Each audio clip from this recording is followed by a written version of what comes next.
Now for the top story. Now the view of this. Joining us from Washington, Republican Congressman and presidential candidate Ron Paul. Do you fear Iran intruding on the whole Persian Gulf if the United States, as you asked for in the debate last week, left the region? Do you fear that? Well, I fear that they might want to do that, but I think our policy is leading to that. Everything that we do enhances the Ahmadinejad crowd in Iran. There's a dissenting force in Iran, and everything we do to undermine that government, we have our own CIA over there now trying to undermine that government. In doing that, we bring all their people together, so the ones who want to dissent and oppose him are, they lose their power to do so. So I would say our policy is doing everything conceivable to enhance Iran. Just the whole invasion of Iraq has helped Iran. Well, that may or may not be true. They're the one. It may or may not be true. I mean, it's a debatable issue. I'm not going to say it isn't true, but it's a debatable issue. But look, as we saw in the summer war last year, Iran can arm and finance a force like Hezbollah and cause a lot of trouble, and the United States doesn't have anything to do with that at all. So I think that in our national security situation, we have to assume that Iran is an aggressive nation, that it wants to injure the United States, and is going to use surrogates to do it. Now, if you have an Iran actively seeking nuclear weaponry, as you do, and if you have the ability of that country to hand it off to a Hezbollah or an Al-Qaeda or anybody else, you withdraw from the region, you give them carte blanche to do what they want. Do you not, Congressman? See, I think you're concerned about the wrong country right now, because more than half of the Al-Qaeda that are committing suicide in Iraq right now are Saudis, and nobody even talks about that. I'm concerned about all the things, but when they're seeking a nuclear weapon, when a country's seeking a nuclear weapon that's a danger to the USA, a state of danger, and you want to withdraw from the theater, that gives them carte blanche to do what they want, does it not? Well, first off, you have Pakistan, and they're not exactly the most pro-Western but I'm talking about Iran, Congressman. I'm not talking about Pakistan at this point. Why don't you ever let me, answer the question? Because you're not directly answering the question, sir. Because no, I do not fear them as you do, as many do, because they want another war. They want to spread this war. This has been the plan by the neoconservatives to have this major overall, this revamping of the whole Middle East, precisely the reason the Al-Qaeda is growing. The Al-Qaeda is growing because of our policy. Our national security is threatened because of our policy, and it makes it much worse. So I see the Iranians as acting logically and defensively. We've been fighting the Iranians since 1953.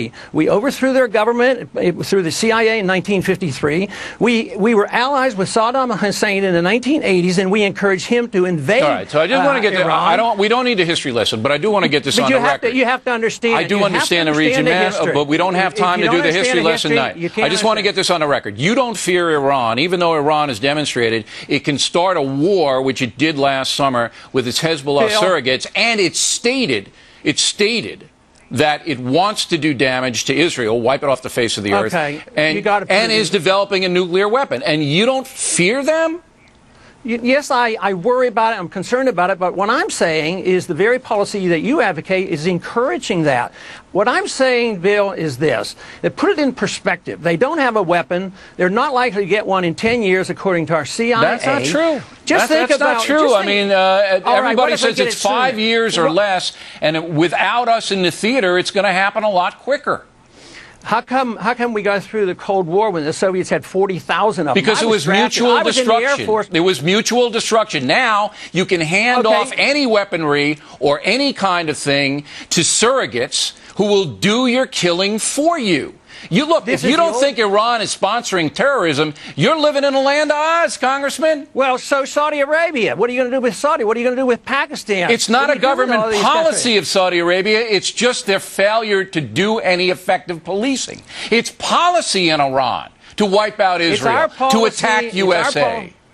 It's our policy of preemptive, deliberate invasions of foreign countries and occupying these countries that has jeopardized our safety. This blowback principle is what caused 9/11, and we have to come to realize that. If you keep living in this dreamland of saying that they attack us because we're free and prosperous, believe me, we're never going to get up with a successful foreign policy. Well, if you think that if we withdraw off the Gulf, if we get our people out of there, there's not going to be any more terrorism, then you're living in the dreamland. You didn't even want to go into Afghanistan and punish those people, did you? You're wrong, Bill. You're wrong on that. I voted for that. So you be careful on your quotes. I mean, you're well, in a debate, you said you don't want to be there. You don't want to be in Afghanistan. Well, they didn't do what we were supposed to. We were supposed to go after Osama bin Laden. We let him go into Pakistan. We didn't let him go anywhere. He escaped in there. That's war. That's what happens in war. Know.